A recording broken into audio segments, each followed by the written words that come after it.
Bonjour et bienvenue dans cette nouvelle vidéo de la Cagouille Céleste où je vous présente l'actualité astronomique et astrologique pour la période du 22 au 30 décembre 2020, soit la deuxième phase de la troisième lune d'automne. Comment, me direz-vous? Mais nous sommes entrés dans l'hiver le 21 décembre. Certes, c'était bien le jour du solstice d'hiver, le jour où le soleil entre dans le signe du Capricorne et où il se trouve au zénith au tropique du Capricorne. À partir de ce jour-là, où il est à sa déclinaison minimale, c'est-à-dire le plus sud, il remonte par rapport au plan de l'équateur céleste, et donc les jours se mettent à diminuer dans l'hémisphère sud et augmenter dans l'hémisphère nord. C'est bien le début de la saison d'hiver nord, été sud. Mais la Lune, elle, la dernière nouvelle Lune date du 14 décembre, et c'était donc la troisième, c'est le début de la troisième Lune d'automne. Donc elle se prolonge jusqu'au 13 janvier. Nous sommes dans la période du premier quartier à la pleine lune, soit la deuxième phase de la troisième lune d'automne. Concrètement, ça veut dire que ce qui est indiqué dans le thème de l'hiver du Capricorne va prendre corps au moment et de la nouvelle lune et s'habiller des vêtements qu'aura la lune à ce moment-là. Voilà, donc on est encore sur une dynamique automnale, au moins au point de vue météo et tout ce qui s'ensuit, si vous le voulez bien. Donc nous allons parler du ciel cette semaine. Tout d'abord, les spectacles du ciel. Qu'est-ce qu'on va voir? Ça, c'est le... Justement, si vous voulez entendre parler du RET, je fais d'abord la présentation de ce qu'il y a à voir. C'est le R, la représentation.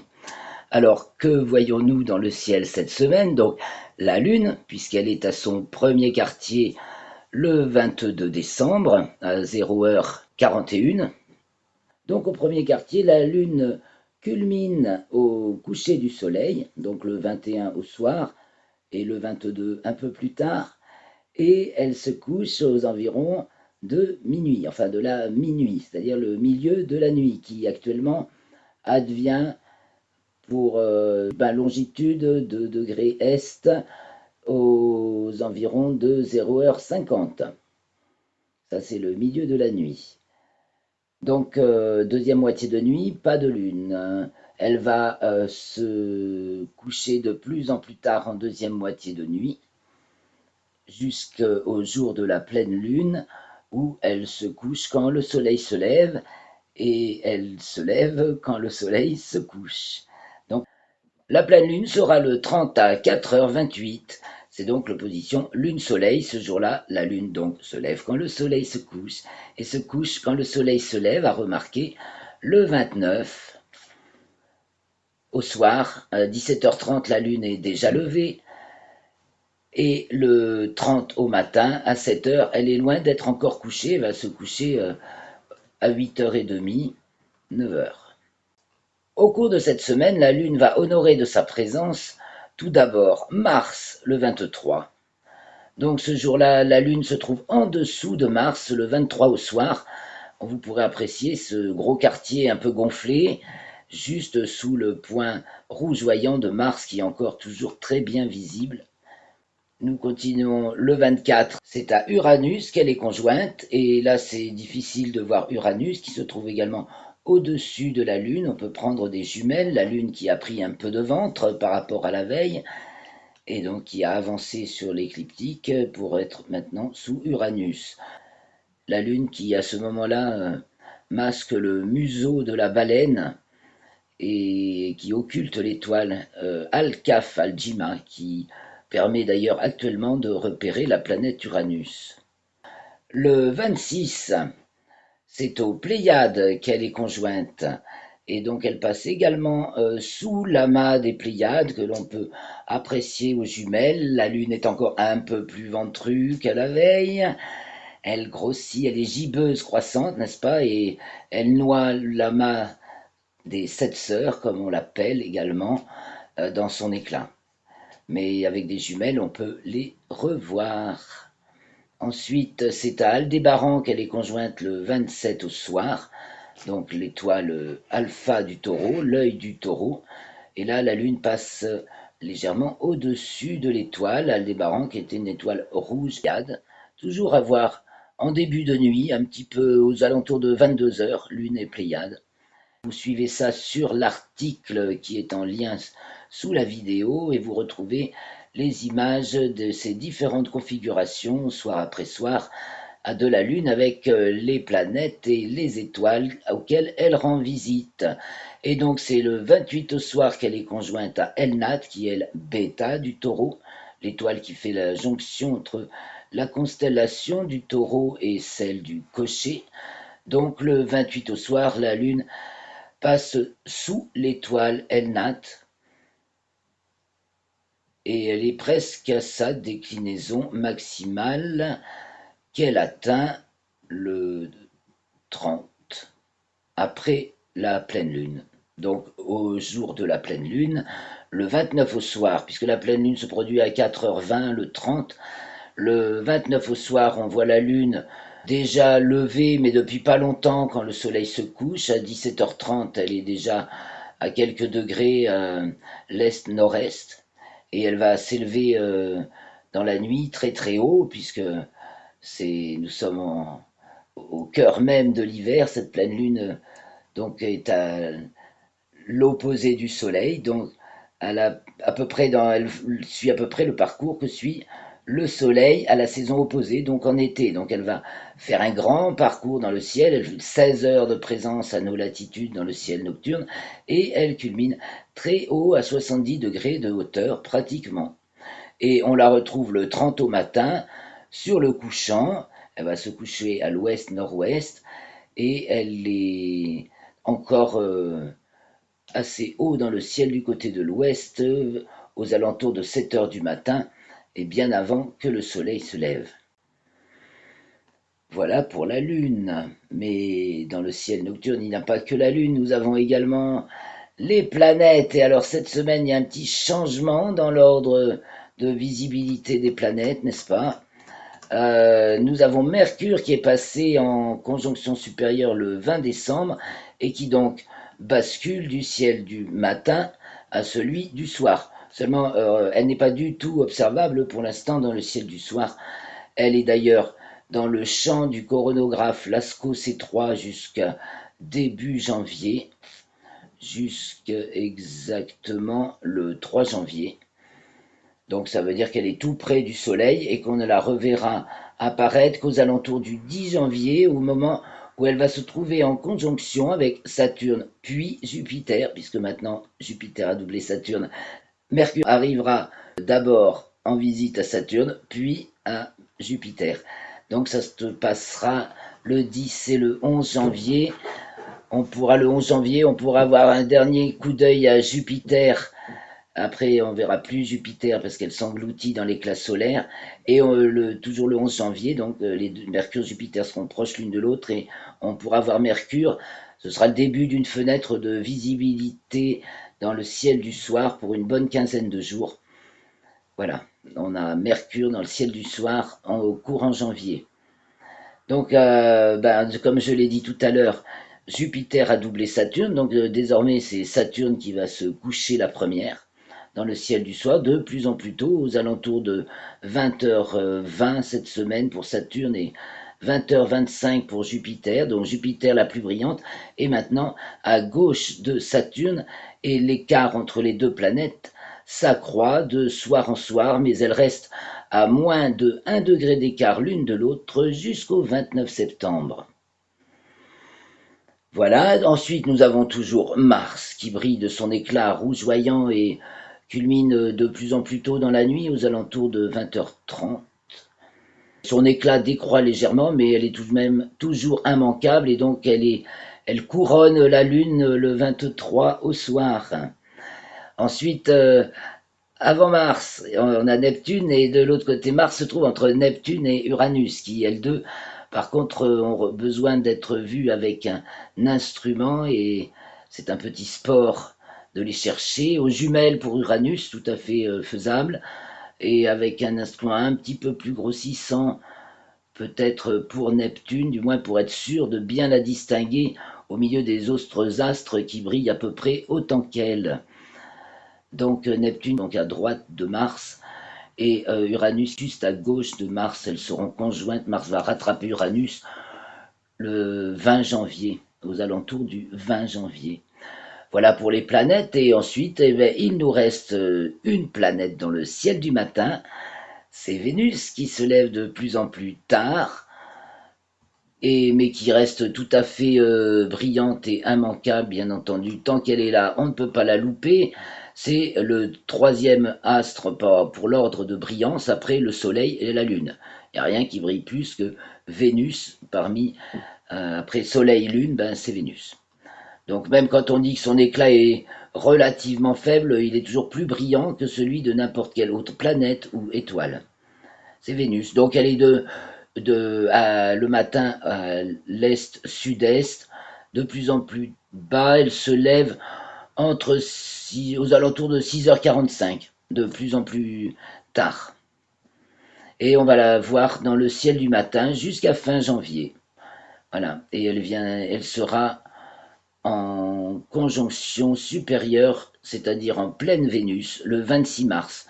Donc ça veut dire que de fin janvier à février, mars, avril, on ne va pas la voir et elle réapparaîtra ensuite dans le ciel du soir. Voilà pour les planètes. Alors quelques petites nouvelles aussi d'un peu plus loin.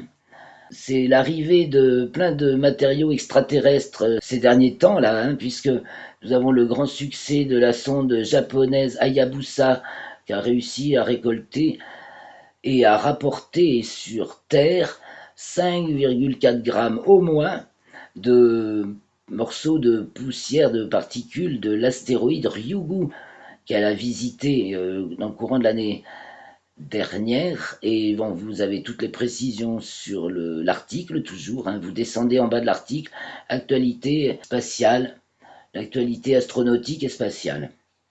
Donc le grand succès d'Hayabusa qui ramène des poussières d'astéroïdes qui vont être analysées, qui vont nous apprendre bien entendu beaucoup de choses très certainement. Et également ces sondes chinoises Chang'e 5 qui a fait une mission express sur la Lune pour rapporter du matériau lunaire également, ce qui n'était pas arrivé depuis les missions Apollo qu'on rapporte de matériaux lunaires. Donc Chang'e 5 est allé décoller début décembre, s'est mis en orbite autour de la Lune, a descendu un petit robot qui a collecté du matériau, qui s'est remis en orbite, est revenu sur Terre et a rapporté déjà ce précieux chargement de roches lunaires. Donc qui est prélevé dans des sites beaucoup plus jeunes que ceux d'Apollo, donc qui vont nous en apprendre aussi beaucoup de choses sur la Lune. Voilà, c'était la petite nouvelle extraterrestre, c'est le cas de le dire. Et nous allons continuer avec la mécanique céleste, les faits, comment ça se passe, les signes, les constellations, les nœuds, les, les déclinaisons, etc. Là, tout ce qui fait la mécanique céleste. Alors, allons-y, on va graisser les rouages avec la Lune. Alors, la Lune commence au début de la période. Elle est devant la constellation des Poissons dans le signe du Bélier pour le premier quartier, le 22 à 0h41, je le rappelle.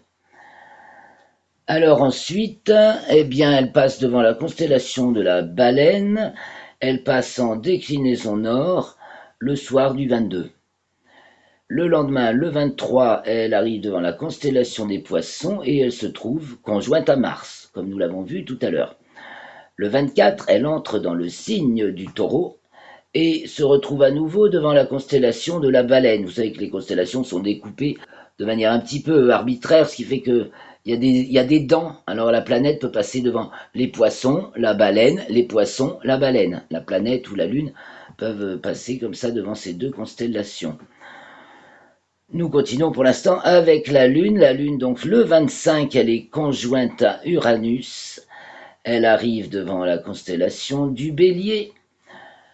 Le 26, elle arrive devant la constellation du Taureau. Le 27, elle est conjointe aux Pléiades, au milieu de la nuit, vraiment au minuit d'ailleurs, pratiquement.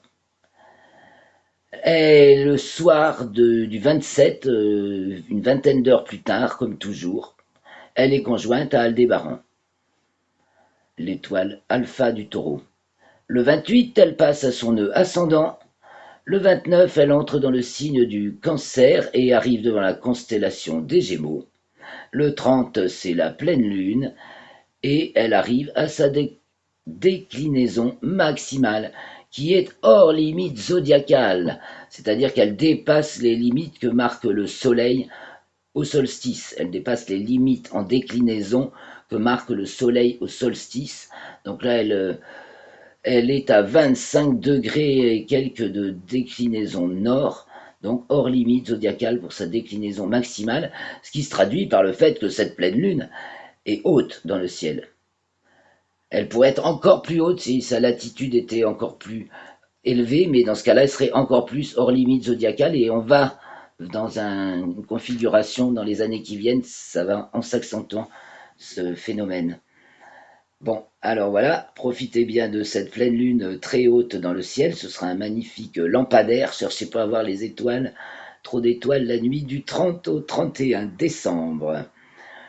Vénus, alors les planètes, Vénus, elle, on va la voir donc au matin, conjointe à l'étoile Antares du Scorpion, Vénus un petit peu au-dessus de l'étoile, donc à ne pas manquer non plus, hein, le matin quand vous allez voir Vénus, eh ben, les conjointes Antares, donc de plus toute proche d'Antares, et vous allez la voir de matin en matin s'éloigner de l'étoile. Elle est de plus en plus à gauche par rapport à l'étoile. Quant à Mercure, elle atteint sa déclinaison minimale, elle également hors limite zodiacale, le 24 décembre. Donc nous avons nos deux super rapides, la Lune qui fait la pleine Lune en déclinaison hors limite zodiacale, nord, et Mercure qui en début de semaine, donc le 24, est à sa déclinaison minimale hors limite zodiacale, sud. On est vraiment dans une période où tout sort des limites, tout sort du cadre établi. C'est toujours intéressant et plein de surprises. En héliocentrique, il se passe relativement peu d'événements. Le 23, Vénus est opposée à Uranus, donc Vénus en Scorpion en héliocentrique est opposée à Uranus qui est en Taureau, dans les signes du Taureau. Et le 29, Mercure est conjoint à Pluton. Alors Mercure est conjoint à Pluton donc, dans le signe du Capricorne. Et le lendemain, le 30, donc Mercure entre en Verseau, va être ensuite conjoint à Saturne et Jupiter. Et bien voilà pour la chronique des planètes durant cette semaine. Eh bien, je me lance maintenant un petit peu à vous parler de l'interprétation des thèmes de cette période. Donc, celui du 21 du premier quartier, donc le 21 décembre 2020 à 23h41 TU, ce qui nous fait le 22 décembre à 0h41, heure du premier quartier. Je vais également vous présenter celui de la pleine lune le 30 et nous allons reparler de celui du solstice d'hiver le 21, puisque ce premier quartier, je le rappelle, qui a lieu dans le premier degré bélier Capricorne, la lune premier bélier, soleil premier Capricorne, conjoint à Mercure qui est en conjonction supérieure, c'est un truc de grand fracas avec des nouvelles, un truc qui casse, un truc anguleux, tout nouveau, qui casse tout ce qu'on pouvait penser, imaginer auparavant. Voilà, on a donc le Soleil et Mercure au fond du ciel, premier degré Capricorne, et la Lune au descendant, premier degré Bélier. La Lune est accompagnée de Neptune, enfin la Lune accompagne Neptune, plutôt dirons-nous, qui est en 6 en Poisson.